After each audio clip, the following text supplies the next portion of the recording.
Avec nous, on retrouve Anthony Samrani, rédacteur en chef de L'Orient le Jour. Bonjour. Donald Trump a donc renoncé à ses engagements de non-intervention, d'homme de paix. Bonjour. Je pense qu'il faut faire attention à nos mots quant aux, comment dire, quant aux intentions de Donald Trump. Est-ce qu'il est dans un projet néoconservateur, comme on l'écoute beaucoup, comparable à ce qu'était la guerre de 2003? Je ne crois pas. Je crois qu'il est dans quelque chose de beaucoup plus simpliste, entre guillemets, c'est-à-dire l'idée qu'en utilisant son gros marteau et en tapant très fort, il va contraindre les Iraniens à capituler. Un peu quelque part comme il l'avait fait au moment en janvier 2020, après l'assassinat du général iranien Qassem Soleimani, où effectivement l'Iran avait répondu, mais avait répondu de façon très modérée par rapport à l'ampleur de la frappe. Et donc, ça veut dire que Netanyahou là, et ses alliés dictent la politique étrangère américaine? Non, je ne dirais pas ça. Il est clair qu'il y a plusieurs zones d'influence, il y a plusieurs, comment dire, lobbies d'influence au sein de la politique américaine. Il est Oui, il y a clair des que faucons. les isolationnistes, pardon, jouent un rôle de plus en plus important. Les faucons pro-israéliens ont gagné cette étape. Ils l'ont gagné. Comment ils l'ont gagné exactement? Est-ce que c'est une décision que Trump a prise tout seul? Est-ce qu'il y a eu des pressions? On ne sait pas. Mais je crois que Donald Trump voulait à la fois montrer qu'il gère totalement ce conflit. Il a presque mis Netanyahou de côté, comme si lui, dès le départ, avait été à l'initiative de cette guerre.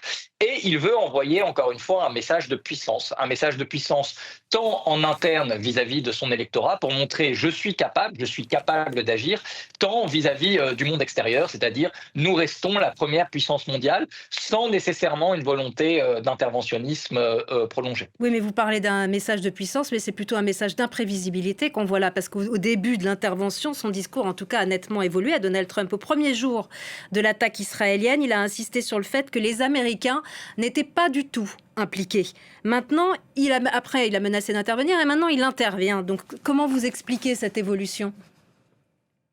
Clairement, je pense qu'il s'est laissé embarquer au moins dans un premier temps par Benjamin Netanyahou, c'est-à-dire que à quel point l'attaque a été coordonnée, nous n'avons pas encore tous les éléments, mais a priori, Donald Trump s'est laissé convaincre du fait que l'attaque pouvait être un atout lors des négociations avec l'Iran. Et puis, il est arrivé à un moment où il était un peu coincé parce qu'il a très rapidement demandé des exigences qui sont énormes hein, et qui sont, même après l'attaque, toujours énormes, c'est-à-dire la capitulation totale du régime iranien, ce qui n'arrivera pas, ce qui, quel que soit l'état du régime iranien, n'arrivera pas. Et il ne voulait pas montrer qu'il était impuissant ou dépassé par les événements. Il y a une dimension. Il y a une dimension évidente pour Donald Trump, c'est la revanche vis-à-vis de l'accord nucléaire de 2015 signé par Barack Obama. C'est-à-dire cet accord était mauvais à ses yeux, je l'ai déchiré et moi je vais prouver à ma façon que je suis capable d'apporter un autre accord. Et là où il y a, je pense, une différence majeure entre Netanyahou et Donald Trump, c'est que Donald Trump croit, à mon sens, sincèrement qu'il est en train de construire une paix au Moyen-Orient. Netanyahou est un cynique. Il sait très bien que tout ce qui est en train de se passer non seulement ne va pas servir la paix, mais au contraire va servir le chaos. Mais Trump, peut-être avec une vision beaucoup plus simpliste du Moyen-Orient, se laisse entraîner dans cette idée qu'on peut, parce qu'on est les plus forts, et ils sont les plus forts, que ce soit l'aviation israélienne ou l'aviation américaine, changer complètement le visage de cette région. Et quelles peuvent être rapidement, quelles peuvent être les conséquences dans la région Moyen-Orient? Comment vont réagir les puissances du Golfe, notamment l'Arabie Saoudite?